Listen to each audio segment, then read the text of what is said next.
Exemple 8, il nous est demandé de factoriser ce polynôme. Donc on va voir tout de suite comment on va faire cela.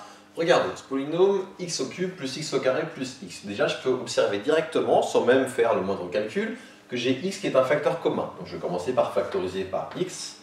Ça va me donner x facteur de x au carré plus x plus 1. Donc si vous regardez, hop, bien ici. Je vais factoriser par x, il me reste donc x au carré pour ce terme-là, il me reste x pour ce terme-là, et là, je vais avoir x fois 1. Maintenant, j'ai factorisé, je vois que ce qui me reste ici, c'est un polynôme de degré 2. Et un polynôme de degré 2, je sais toujours le factoriser. Comment je vais faire ça? Je vous rappelle, pour factoriser un polynôme de degré 2, on calcule son discriminant delta. Donc faisons-le. On va l'écrire, factorisons x au carré plus x plus 1. Pour cela, on calcule donc le discriminant delta. Il va donner ici b carré, ça va donner 1.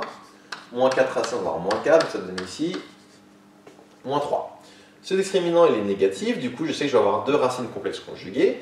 Et d'ailleurs, deux choses d'abord.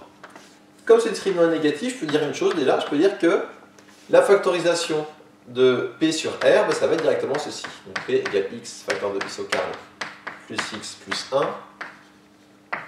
sur R. Sur R, je ne peux pas factoriser plus. Pourquoi? Parce que le fait que le discriminant soit négatif, ça signifie que ce polynôme de degré 2, il n'a plus de racine réelle, et donc je ne peux pas factoriser plus que ça sur R. Donc vous voyez que pour les factorisations sur R, on a bien ce genre de terme ici.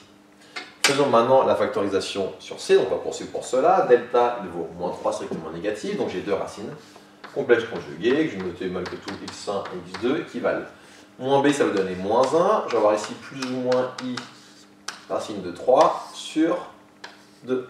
Et du coup, je peux dire que la factorisation de ce polynôme, je peux l'obtenir, et du coup, j'aurai la factorisation de P qui va être.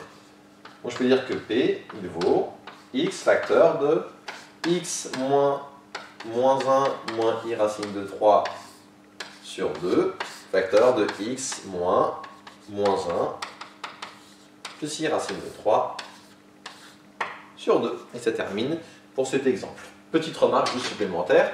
Donc l'idée, quand vous allez devoir factoriser un polynôme, si les degrés 2, il faut être discriminant et c'est bon. Bon, si les degrés 1, je ne l'ai pas dit, mais un polynôme de degré 1, il est déjà factorisé, il n'y a rien de spécial à faire. Et si il est de degré supérieur à 2, strictement supérieur à 2, et dans ce cas-là, l'astuce, c'est de voir si on ne peut pas trouver soit des racines évidentes, grâce à l'astuce qu'on a vu dans l'exemple précédent par exemple, ou voir si on n'a pas directement une factorisation évidente. Ici, on peut directement factoriser par x. Et être capable de se ramener après à des termes soit de degré 1 direct et on a fini, soit de degré 2 et on calcule le discriminant. Donc voilà comment ça fonctionnait chaque fois pour calculer, pour factoriser des polynômes.